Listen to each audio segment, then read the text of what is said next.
Welcome to this afternoon's NAESP webinar on American Overseas Schools. At this time, I'd like to introduce Dr. Gracie Branch, NAESP's Associate Executive Director for Professional Learning. Hi, Gracie. Hi, Honor, and thank you.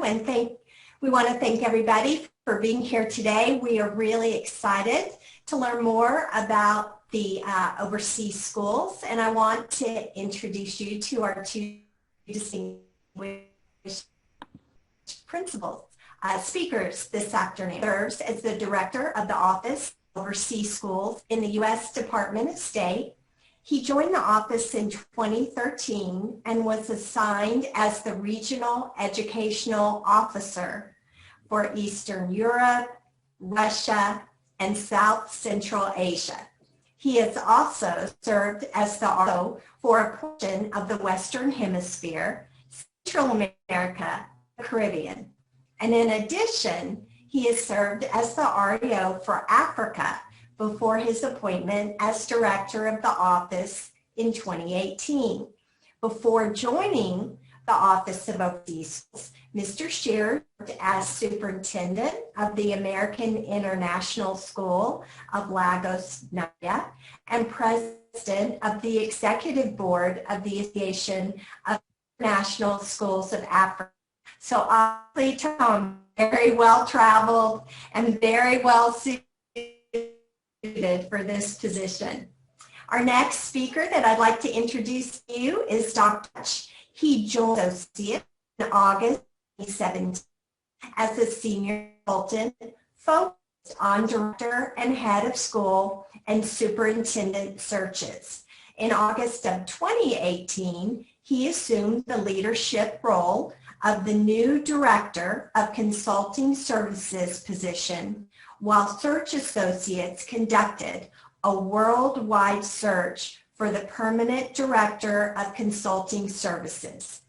In August of 2019, he returned to the role of Senior Consultant, where he dedicates his time to senior leadership, searches, as well as board governance training, strategic planning, and mentoring of less experienced school leaders. So I'm going to turn it over to you all and very much looking forward to your presentation today. Okay, well, thank you, Dr. Branch. And it's truly a pleasure to be here and speaking with the members of NAESP and our dear friends with the association. And I first have to thank all those in the audience and thank them for their service and their work with their school community, with their students, with their teachers, and with their districts, no matter where they're located, because it's a daunting task, especially in the last year. The job in itself is difficult. I just want to say thank you, and I'm sure Brent echoes my comments to say thank you for all of what you do for our kids across the country. As Dr. Branch mentioned, I'm a former principal, elementary, middle school, high school, before I went, further in the ranks.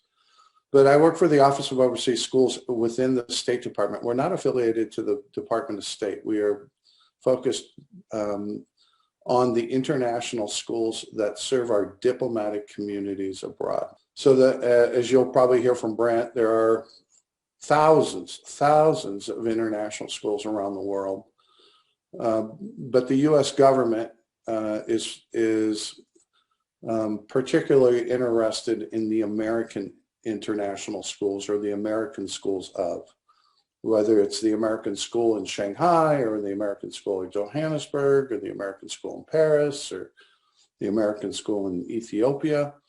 We have a vested interest that these schools overseas be equivalent or better than what we would find here in the United States. And so our interest in these schools is that we have top flight U.S. leadership, top flight U.S. teaching certificated personnel, top flight curriculum, top flight programs and materials and supplies and so forth. So our interest lies directly in these 193 assisted schools. And they're located all over the globe. I think we have 268 embassies around the world and consulates. And we have 193 schools. So, you know, we do not have an American school at each embassy or location. And you can imagine if you think about Somalia, or you think about Chad, or really some of these really difficult assignments, there's probably not going to be a school there because we don't bring kids. But the schools play a particular importance to the State Department because they serve as a great recruiting tool to bring our folks overseas. And if there's no schooling, obviously the employees are, I would say, less than thrilled that they're going to bring their families to a location that there's not A, a good school, or B, a school at all. So you can see where they're at, but these schools are different than public schools here in the U.S. in the sense that they're all independent and they're all nonprofit. You know, they're independent, community-based, company-sponsored, church-related, proprietary. But the 193 schools that we sponsor or that we support are those schools that are nonprofit, independent, non-religious, and provide services to a multinational teaching faculty as well as a multinational student body. Brent and I both were overseas for a number of years. And I tend to see 50, 60 different nationalities reflected in these international schools. It's quite diverse. It's quite exhilarating, to be quite honest. Curriculum is usually based, they always use the word loosely termed international, but you know, they're pretty much based in U.S. pedagogy, whether it's Common Core or state standards. You'll see lots of schools that have AP classes, you know, in the secondary level. But typically, I think you'll also hear this from Brent, that a lot of the international schools, endorse and use the IB program, the World School program, with primary years and middle years, as well as the diploma program. Go ahead, Rory. Here's where the U.S. government has a vested interest. We have 193 schools that receive support from our embassies. You can see that the American republics are Central and South America, Europe, Western and Eastern Europe, Asia, obviously Near East and Southeast Asia. Near East is basically the Middle East, and then Africa as well. Let's see, just some, pictures say 1,000 words. I like to show everybody that actually these schools overseas, they're pretty cool, and they love to flaunt their internationalism. And you see Islam, we have an American school in Islamabad, and Accra, and Mozambique, and Jakarta, and you'll see some other photos from elsewhere. But this is the mission of the office, which was started in 1964, was to promote American education around the world. So our focus is really to support strong educational programs for dependents of embassy kids and develop a model American schools to promote mutual educational cultural understanding for all. It's probably the best form of diplomacy that we have going in the State Department these days. So this is the statistical look at what all these 193 schools look like. There's about 135,000 kids. That's down about 6% from last year. About 30% are U.S. citizens. And then we have, roughly a quarter, 27% of the kids are host country nationals, whether it's in Brazil or Nigeria or China. And then 44% of the student population is from the rest of the globe. And then look at the average SAT score from these schools. Just last year in 2020, the average was 1229, which puts it and ranks it with the top performing school districts across the country in the U.S. So our support provides, we want to make sure that these schools are fully accredited by a U.S. organization, mostly New England, Advanced Ed, or Cognia is what they're named now, New England, Middle States, Cognia, and then the Western Association based in Sacramento. We foster school-to-school partnerships with schools in the U.S., with schools overseas. We've set up regional educational associations to be kind of like educational service districts, so that these assisted schools in Africa have a means to foster professional development and other issues. We deal with a lot of security measures overseas, much like all of you do here in the U.S.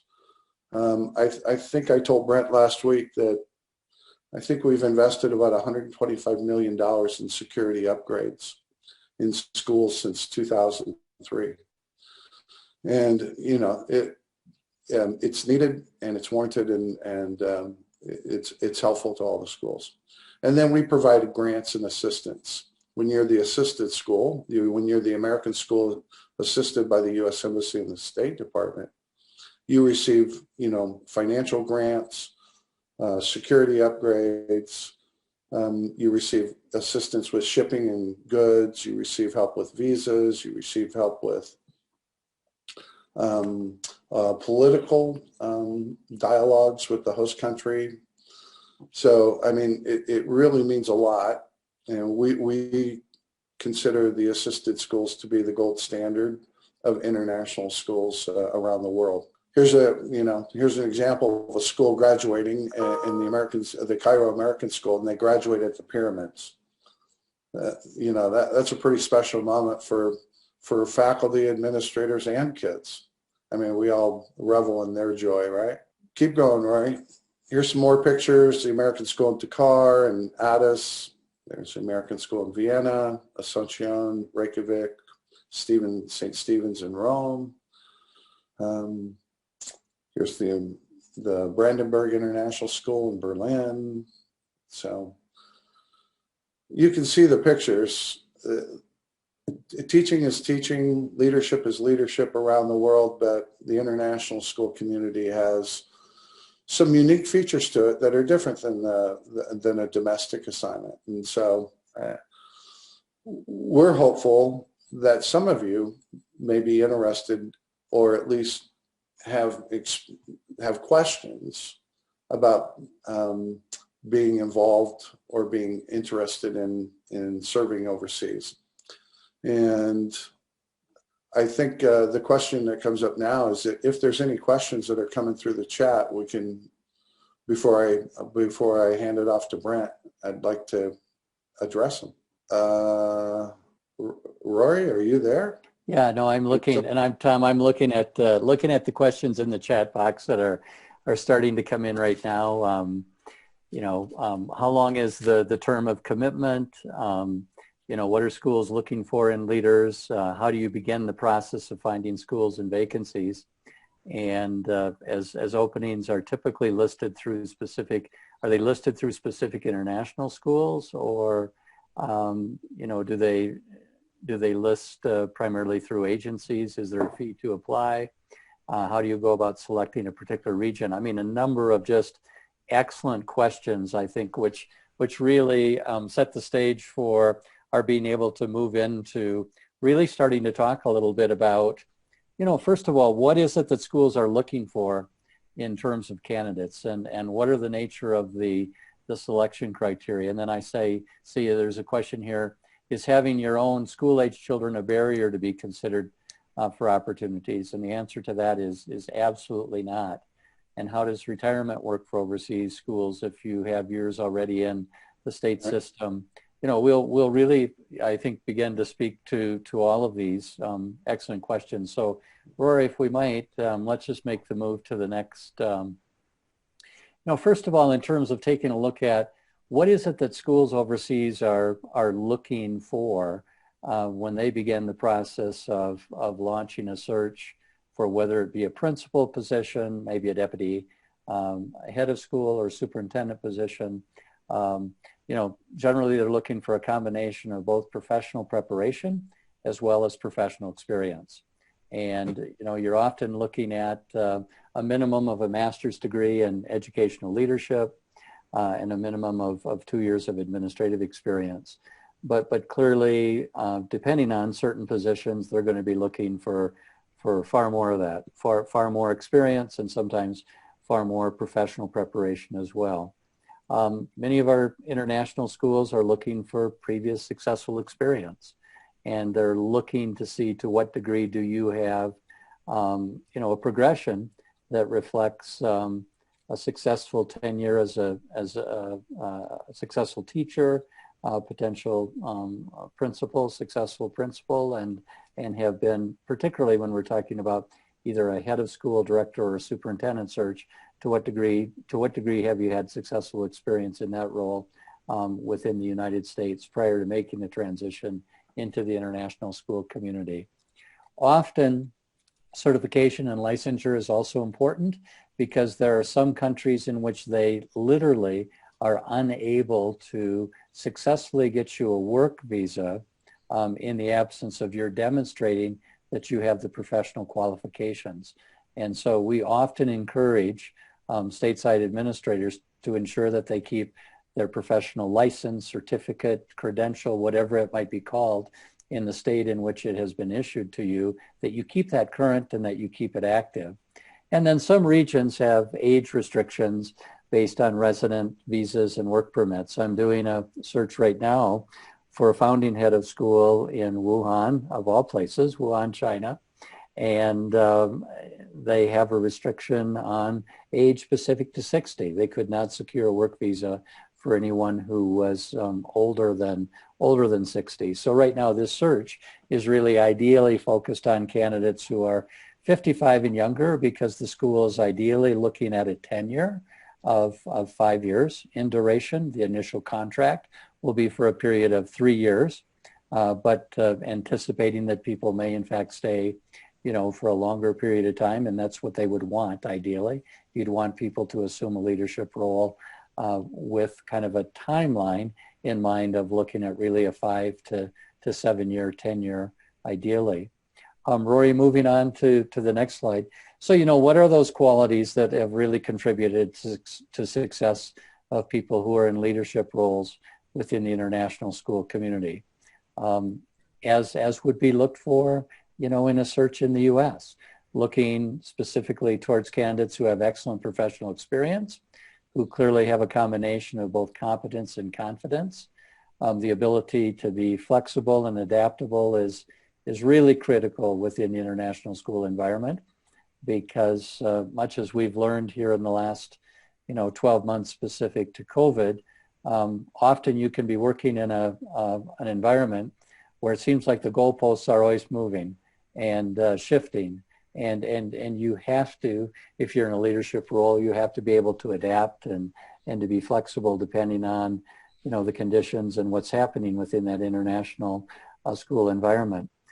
Looking at really excellent interpersonal skills, that ability to be an excellent listener, that ability to communicate effectively, whether it's in writing, whether it's in making presentations, as you're interacting with students, with parents, with faculty, with staff, with administrative colleagues, and with the board that you're working with.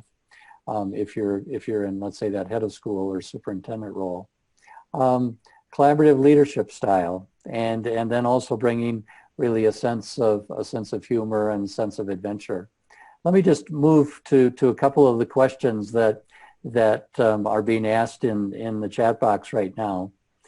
What if you're young enough to have residence and work in that country, but your spouse is older? Do they fall under the age restriction limitations as well? And the answer to that question is no, they do not. Provided that the employee, the person who's actually going to receive, the contract for employment, meets those criteria, either she or he can have an older spouse who may very well not be seeking full-time employment, and that person could be accompanying you and would be an eligible dependent under the terms and conditions of your contract. What is it that you might begin to think about if you are at a stage right now where you're just beginning to entertain the possibility of looking at what an international assignment might look like for you? some of the things that you can begin to reflect upon is in what ways might you be an excellent match for a particular position that you would be actively seeking, and what's the nature of your current resume? Do you have a statement of educational philosophy that's already been articulated? Who are your references? Who are people who have served as your direct and immediate supervisors throughout the course of your professional career? And to what degree are those people already in a position that they're willing to both either serve as a confidential reference for you, or they're actually in a position to be able to write a letter of reference on your behalf? Do you have access to official transcripts and certification documents that might be requested as a part of an application submission process? And if you are married and your spouse happens to be an educator, which can often be an advantage, it would be important that he or she would also have their professional profile and file in order as well, so that you could present yourself often as an educator couple, because international schools do sometimes place a priority on being able to hire educator couples if at all possible. A couple comments about the administrative recruiting cycle within the international school community. It begins generally much earlier than it does in the US. I mean, international schools are beginning right now to start to list positions for the 2022-2023 school year, particularly at the kind of head of school, director, and superintendent level. Specific to principal openings, you will often see principal openings begin to be listed either directly on school websites or through a variety of international recruiting organizations, all of which we are going to, prior to the end of this presentation, share that information with you. I represent but one of 4 or 5 organizations that do a significant amount of recruiting into the international school environment. And we want to make sure that you have access to the information that would allow you to connect with all of those organizations if you are serious about entertaining the possibility of an international relocation. The most active period of recruiting really falls within that time frame of between August and February. If I reflect back on the years that I was a head of school in the overseas environment, and would highlight just Saudi Aramco schools, Singapore American School, and the American School of Dubai, I would have conversations with our administrators very early on in the fall, in August and in September, about what their plans were for the following year. And anyone who was not prepared to think seriously about extending their contract, we would be launching a search for their replacement as quickly as possible. So as early as August or September, we would be listing a position to be opening for the following year. And that's looked upon as probably being quite aggressive from a stateside perspective. But when you think about all the things that have to be put in place in order to not only hire people, but to begin to prepare them for a smooth and successful transition, and then to relocate them geographically, you need that kind of a timeline to really ensure that you set everyone up to be successful. Often candidates will, within the interviewing process, be invited to the schools in which they have been identified as finalists. This will occur at the principal level. It will occur, at an assistant superintendent level or at a director superintendent level as well.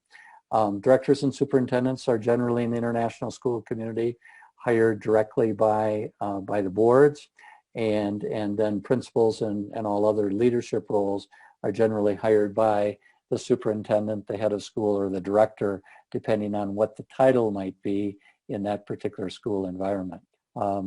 What are some of the advantages of a personal nature that come with really thinking seriously about an international leadership opportunity? I would say to you, and I'll go carefully in saying this, but having worked 21 years in public education in the US and having spent 23 years in international education abroad, I think the thing that surprised us in making the move into the international school community were really the overall nature and quality of the students that we worked with. So often students came to school from two-parent families. They often came to international schools from families who had not only two parents who were both highly educated, but who deeply valued education and were really actively engaged in the education of their children as partners with the school. So you have the opportunity to work with an amazing group of students, really with a very supportive, engaged parent community, and the opportunity to actually attract and retain and further develop just an outstanding group of professional educators. And so you're walking onto a campus day in and day out where the people who are there are just so deeply and fundamentally committed to working to ensure that they're providing the students who are on the campus with just the best possible education that they can, that's just such an amazing environment in which to work. There are untold amazing opportunities for professional growth and development for you as a leader. When my wife and I moved initially in 1994 to Saudi Arabia, and we spent 13 years in Saudi Arabia, we actually wondered if we were going to be, geographically isolated and insulated from professional development. But Tom has already made reference to the fact that there are these, regional professional associations that are just providing some of the best and some of the most ongoing professional development opportunities available within the international school community, let alone what schools individually are doing. So phenomenal opportunities for ongoing professional growth and development, phenomenal opportunities by way of the education of your own children. I happen to personally believe that one of the greatest gifts that parents can give their children is an opportunity to have your children attend an international school in which they are learning from and with students from literally all over the world. We're doing a search right now for an associate superintendent position in a school in Dubai, 109 different nationalities represented in the student body. And so, it's a situation in which your own children's friends will end up being, students from literally all over the world. It's an absolutely fascinating, engaging lifestyle. I mean, you have to talk about, not only the opportunities to learn immensely, about the culture in which you are living and where you are geographically located, but the opportunities for travel and the opportunities also for excellent savings potential. And we'll get into some of those, I think, questions in greater detail about the competitiveness of compensation and benefits a little bit later here in the presentation. Moving on in terms of other, professional advantages, many of the international schools are relatively small school organizations. 80% of the international schools worldwide are less than 1,000 students K to 12.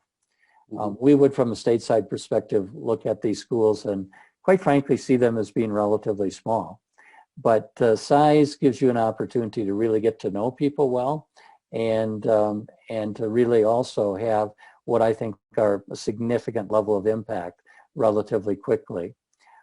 Flexibility in terms of staffing with really high quality faculty and staff. When I refer to few legal issues as a stateside superintendent, when I made the decision to move overseas and shared that with the legal firm that we were working with, in Denver at the time, when one of the chief legal, person said to me, Brent, why are you moving overseas? I said, I'm spending way too much time with you. And, we always had, it seemed like a significant number of legal issues. And that just was not the case throughout my entire 23-year tenure in the international school community. You have the opportunity, as really a learning leader to be actively daily engaged in focusing on the quality of the educational opportunities that are being made available to students. And so, you have, opportunities to work in an environment that often doesn't have a great deal of requirements. I will have to qualify that by saying that is going to vary from geographic location to geographic location. And then, as I said earlier, you're going to be working, very much with a very, very supportive parent community. But what are some of the professional challenges? There can be high board turnover.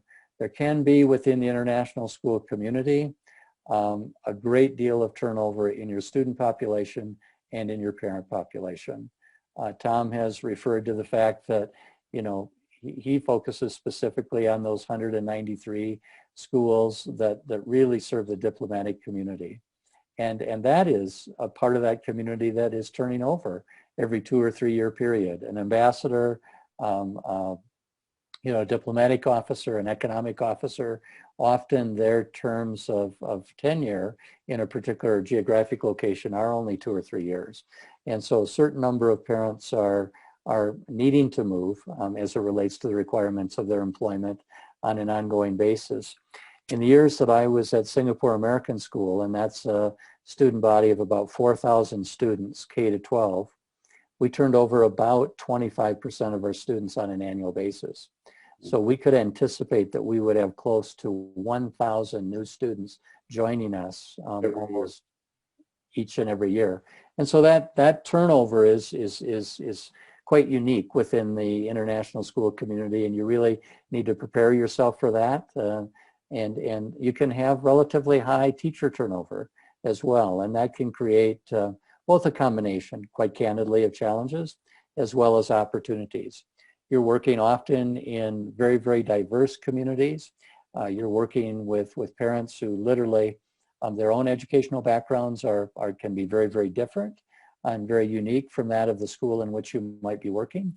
And so that creates once again, some interesting, opportunities. I happen to think personally that's what really makes international schools so rich and so rewarding is that diversity. Some of the locations, and Tom has already made reference to this, some of the locations can be quite geographically isolated. And it's something to be cognizant of and be thinking about. And to be thinking about whether a geographic location that is quite isolated really is the right fit for you. In addition to that, there can be language issues. Many of the searches that we do in Central and South America, speaking Spanish or in South America, Portuguese would actually be a requirement for a certain number of positions.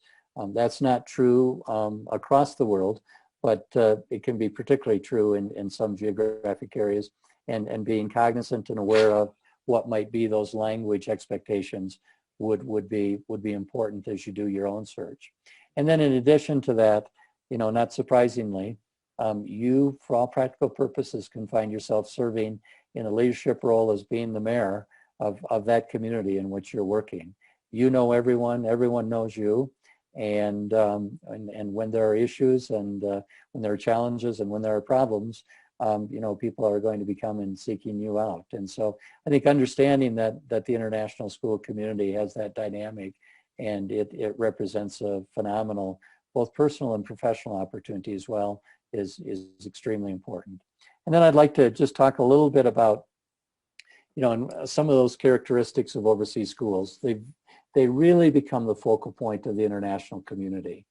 The school is the place where people seek to have a sense of normalcy in what might be an international community, very, very different from anything that they've experienced previously. And so the school becomes very much a focal point, and it becomes often very much the gathering place for the expat community as well. The other characteristics of overseas schools is that, those expectations from parents are very high. Often parents, either themselves or the company they work for, are paying $20,000, $25,000, $30,000, $35,000 a year in tuition for these children to be enrolled in the school. And rightfully, they have high expectations. As I've said earlier, often really well-educated parents who have high expectations of their children, but also have high expectations for the school in which their children, are enrolled. And then you are looking at really working with an amazing group of young people in programs that are really intended to be designed and developed and delivered in ways that give students an opportunity to really pursue their passions and their interests. Phenomenal emphasis right now on really personalized education within the international school community and creating as broad and as wide and as a diverse set of learning opportunities for students as is possible. And then I've talked, about the fact that these are often relatively small communities.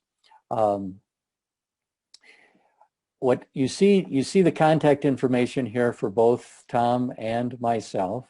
Were you to reach out to either one of us, we would be more than happy to send you this PowerPoint in its entirety, and also serve as a contact point for you to be able to be of support and assistance to you in any way that we can. Rory, if we just move to the next slide, it will identify what are a number of the search organizations that currently work within the international school community. And you see the top four, Carney-Sandow International School Services, based in Carney-Sandow's in Ohio, ISS is in Princeton, New Jersey, Resource Group 175 is in California, Search Associates operates out of Pennsylvania. And then there's a very, very large international recruiting fair at the University of Northern Iowa that's conducted annually in the latter part of January, the early part of February. And UNI has been actively a partner with the international school community for a very, very extended period of time.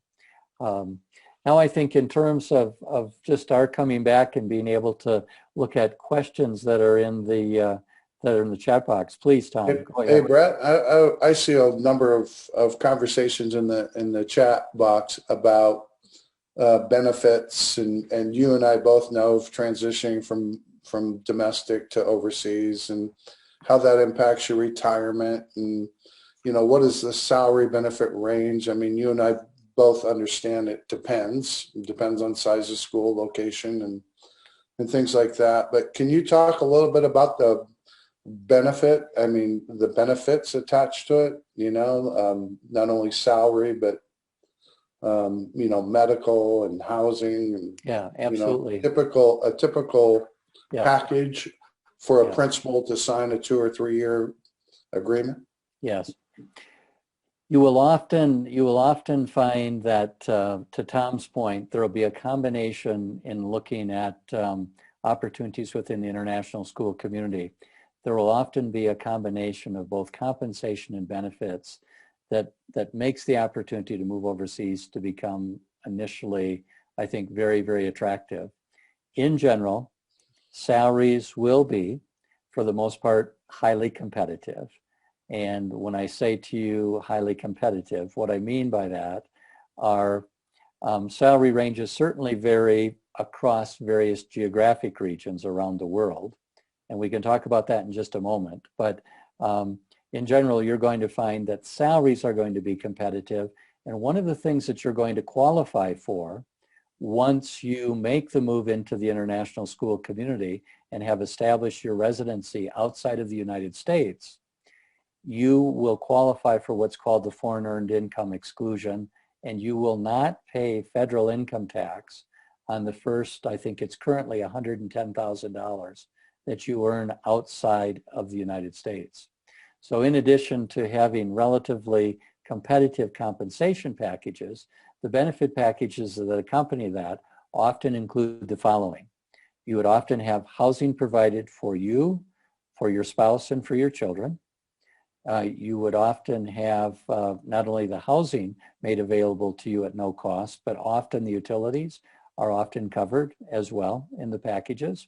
You would generally have a comprehensive medical insurance program that would likely give you not only in-country medical coverage, but often would provide you with coverage back to home of record when you were back in your home country, in this case in the US, in the summer or over some of the holiday periods.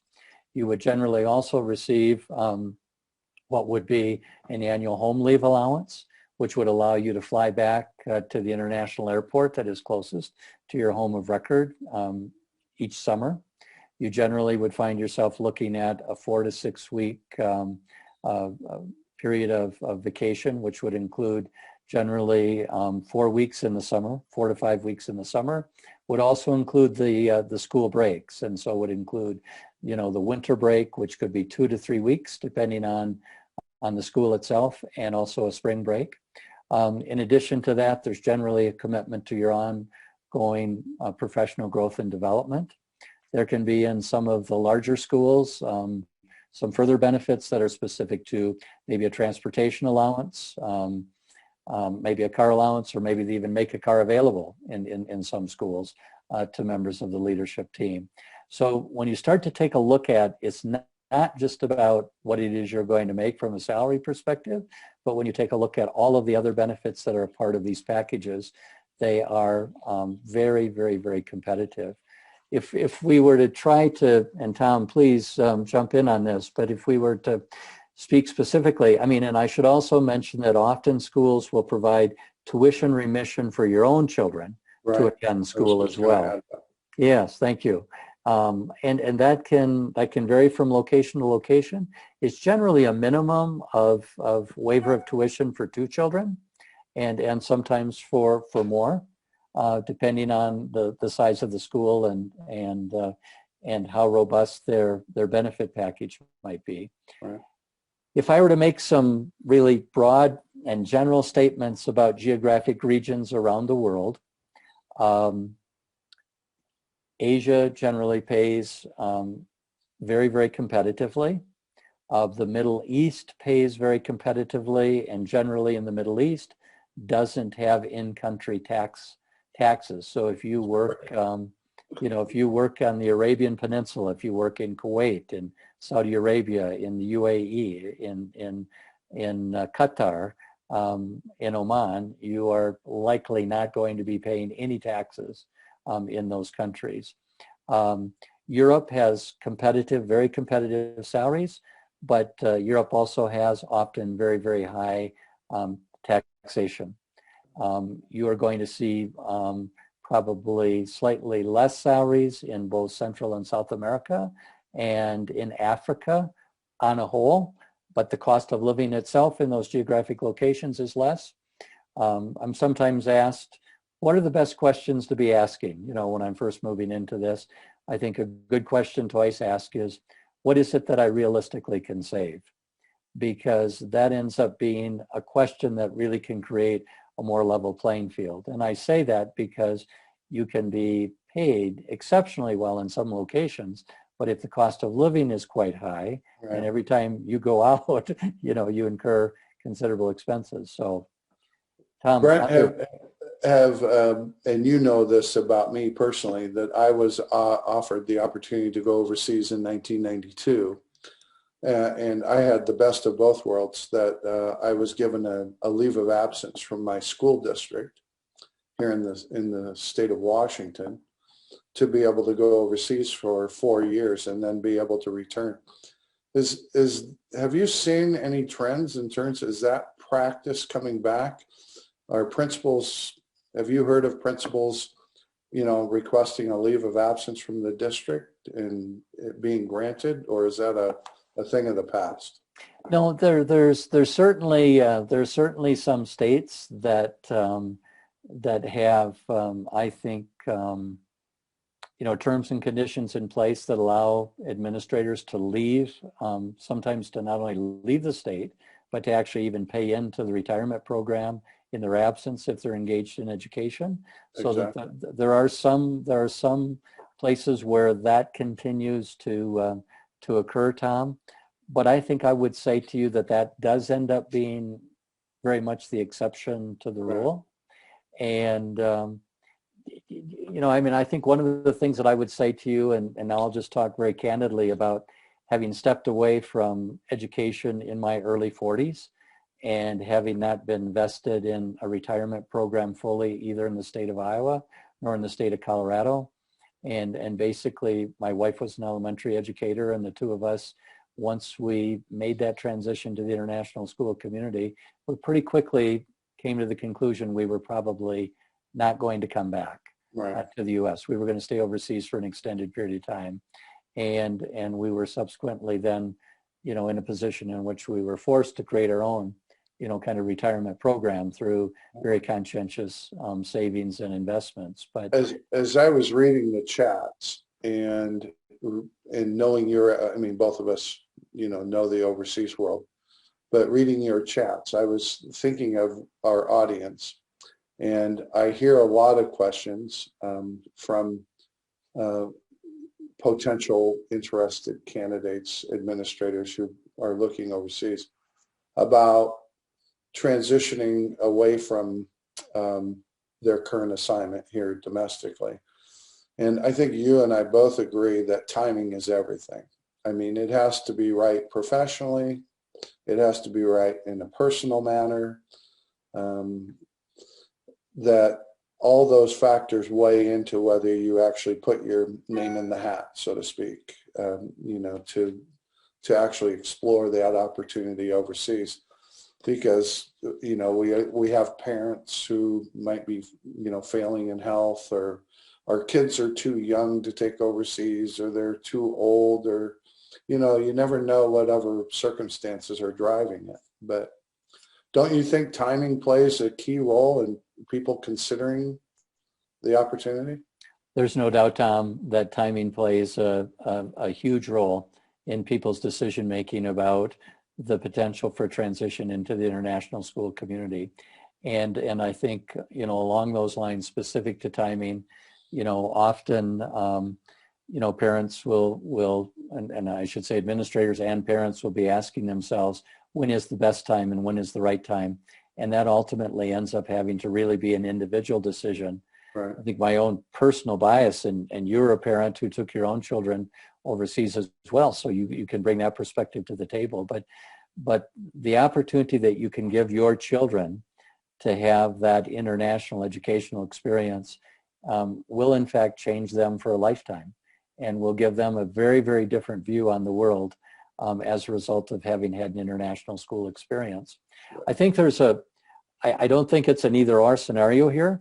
Right. I think it can be both. I think for those of you who might be out there who might be thinking about, is a 2 or a 3 or a 4 year assignment something that the international school community might be able to accommodate, and I could have that experience and then return to the U.S.? I think the answer to that is yes. Yeah. You'll have to look for that right opportunity, to obviously make that work. I think the 2 year opportunities in the better schools are, quite frankly, virtually impossible, because the better schools are looking for sustained commitment to leadership and want people who step into leadership roles to make a commitment for a more extended period of time. So the 2 years and out and going home is probably not a viable option, for any of a number of schools who look at sustained, continuous continuity in their leadership roles. But for people who say, but I don't want to make a 20-year commitment, I don't think you need to be looking at the international school opportunities through that lens at all. You could look at it very much through the opportunity that would have a more limited time frame associated with it, and then come back and plan to come back to the U.S. And I say it that way. You could plan to come back to the U.S. because, Tom, I don't know what your experiences were specifically, but it's been my observation that a relatively large percentage of people who thought they were coming for only a 2 or a 3 year period, right, ended up coming and staying for a much, much, much longer tenure than they ever had initially anticipated. Yeah. Yeah, I just find that really fascinating. Brent, just to kind of follow up on before we look at all these questions and answers, and I'd love to get some of your comment in that regard. But, from our perspective, as you know, when we sponsor these American schools overseas, our desire, our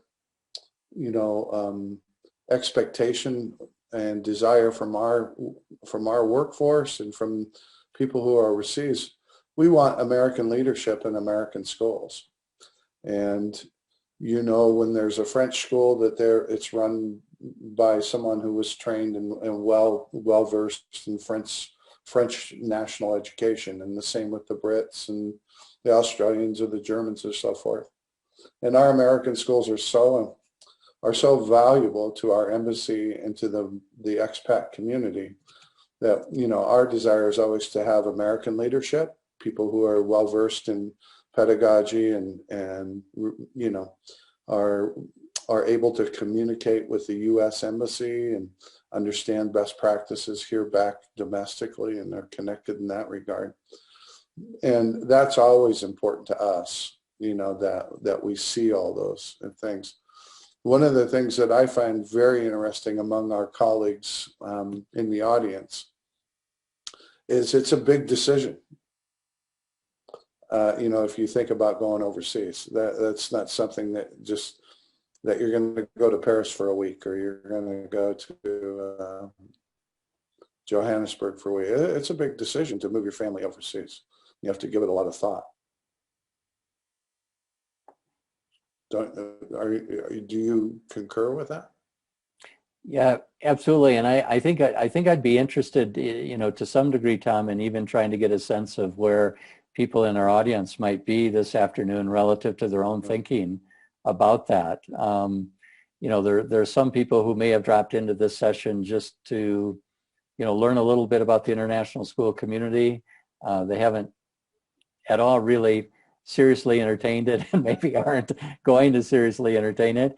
But there may be others within the audience, you know, today who have been thinking about it for some period of time and are at various stages of evolution and development in their own thinking.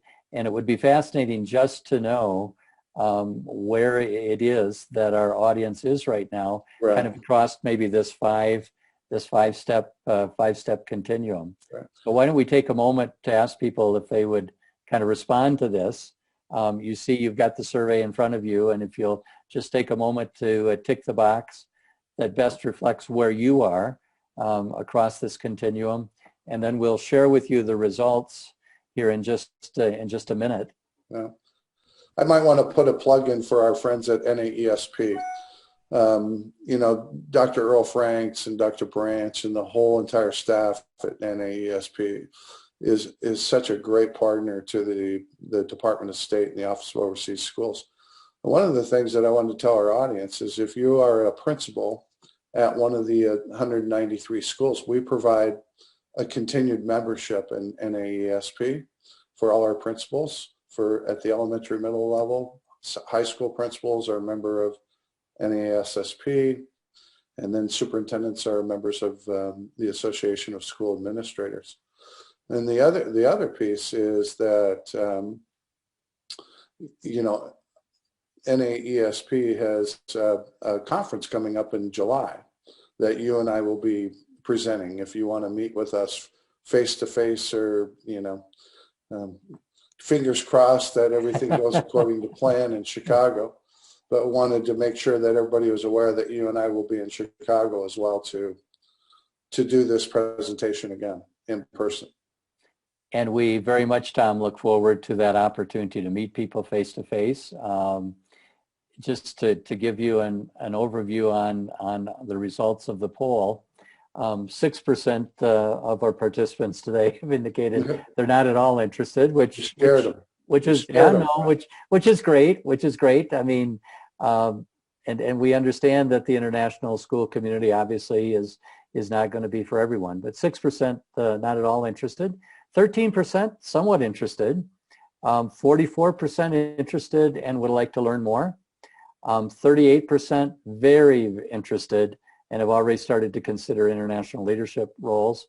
And we don't have anyone at this point in the audience who's currently seeking an international leadership role. But clearly the purpose of the presentation today was to really give you information and to help you begin to think about what might this road into the international school community look like.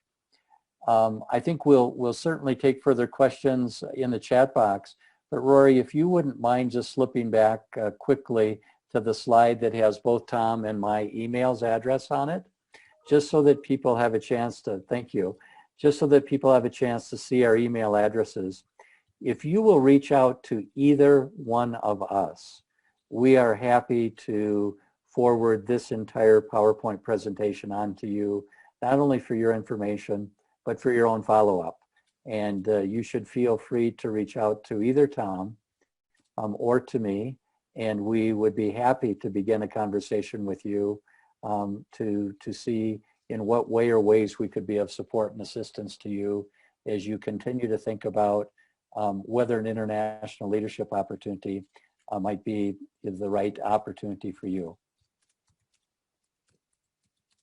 We have 5 minutes. We have 5 minutes left for questions, and so if you want to put, if you don't mind, if you've asked questions and we've missed them, but if you would like to, if you would like to put questions back into the chat box, we would respond to them. Someone has said, are new administrators ever considered, or is the 2 years of experience an absolute must? Tom, what's your experience in the 193 assisted schools? I think for the most part, I think school boards and school superintendents are looking for an experienced principal. I mean, because these are private schools, nonprofit, independent, and you bring someone overseas, they're looking for someone that's actually sat in the chair for a while and that's provided leadership at a school. I would say that would be the predominant thought. But I do think there are some locations around the globe that are hard to fill locations that they may be open to someone who's qualified for the position and done an internship or has glowing recommendations that say they're ready for the next step. And some schools will, take that into consideration. But I would say that's the minority rather than the norm. Yeah, and I would, from my experience. Yeah, I would agree with that, Tom, that I think most international schools across the globe are ideally looking for people who have experience. The transition and the challenge of making a move to an international school community can be challenging in and of itself when you feel like you already have competence and confidence in doing the job. Just the move to a new international location can be a challenge. But if you're moving to a new place and assuming a new role and don't have previous experience, it makes it even that much more challenging. There's a question that's been asked, what are the recommended next steps? Do we register with one of the agencies? I'm going to ask you to reach out to me, if you would, at my email. And what I will do is look to find a time when I could set up a Zoom conversation with you, and I could talk you through what are the best ways to think about framing your search in ways that would give you the opportunity to engage all of the organizations that you've seen represented in our presentation today. You won't get a pitch from me just specific to Search Associates. Well, we have Gracie on there, so she's getting ready to close us down there, Brad. Yep. Well, I didn't share with you all, but I was an Army brat. Oh. And my dad was a colonel, so career military. And I always wanted to go overseas, and we never did. And now, after hearing your webinar, I'm really more disappointed than I've ever been because it just sounds like such a great opportunity. It is. It's a wonderful opportunity. We so appreciate your time today, and you all are you complimented us. We have to compliment you. You've been such great partners to NAESP. It's one of the reasons we get to go to the State Department for our National Distinguished Principal ceremonies. We're always grateful for the partnership. If you add up those percentages of somewhat interested and very interested, you've got 82% of the people on the webinar today that are interested. So thank you so much for your time. He's the main attraction. Brent is, he's all that. Well, we look forward to being able to be of support to Dr. Branch, to anyone within the NAESP membership that we can. And as Tom said right at the beginning, we so appreciate and value the work that each and every one of those who logged in today are already engaged in. And as fellow colleagues in the profession, we want to compliment you and thank you for your commitment to doing good work on the behalf of students each and every day. So thank you again to NAASP for this opportunity. Thank you for being with us today.